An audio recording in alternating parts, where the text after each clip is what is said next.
क्या बात है महादेवी?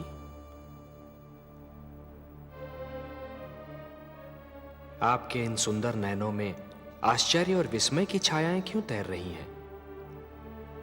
किस सोच ने आपके मन को घेर रखा है? कुछ नहीं विश्वेश्वर,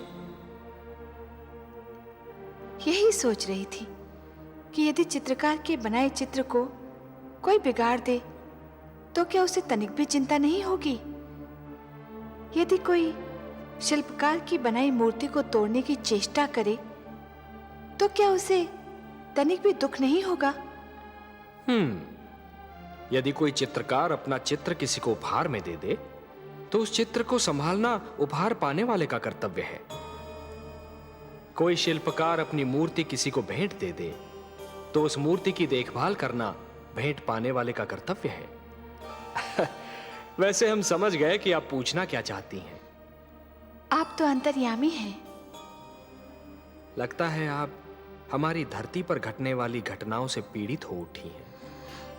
हाँ पद्मनाभ, मैं बहुत दुखी हूँ।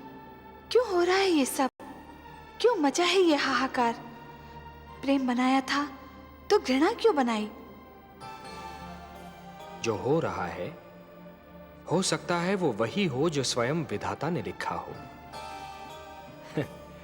और अपना लिखा तो स्वयं विधाता भी नहीं मिटा सकते ना। हे महादेवी, हो सकता है कि यह मानव की परीक्षा हो, उसके कर्मों की परीक्षा हो। पर ऐसा संसार और ऐसा मानव आपने बनाया ही क्यों नारायण, जो आपकी बनाई धरती पर अंधेरा फैला रहा है? तो आप क्या चाहती थीं कि हम केवल दिन बनाते और रात्रि न बनाते? फिर मानव को अंधेरे उजाले का अंतर कैसे जान पड़ता? विष न होता तो अमृत की महत्ता कैसे जानी जाती? पुष्प के साथ कांटे न होते तो पुष्प के सौंदर्य को कौन जान सकता? पतझड़ न आती तो वसंत ऋतु इतनी सुहानी कैसे लगती? हमने मानव को बनाया है देवी। मानव इतिहास को बनाने का कार्य हमने अपने हाथों में नहीं रखा, वो तो उसी पर छोड़ दिया है। अभी तो उसे अपनी शक्ति का आभास हुआ है। इसी से उसे न्याय अन्याय, सत्य असत्य, धर्म अधर्म और पाप और पुण्य की जानकारी भी होगी। हमने बुद्धि दी है मानव को, विवेक दिया है उसे। और यदि मानव ने विवेक से कार्य नहीं किया तो? यदि धरती पर रात्रि इसी प्रकार दिन को निगलती रही तो? अंधकार प्रकाश को डसता रहा तो?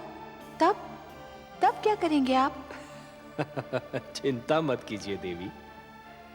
यदि असत्य और अधर्म अपनी सीमा को पार कर गए, यदि धर्म की हानि होने लगी, तो हम स्वयं धरती पर जाएंगे।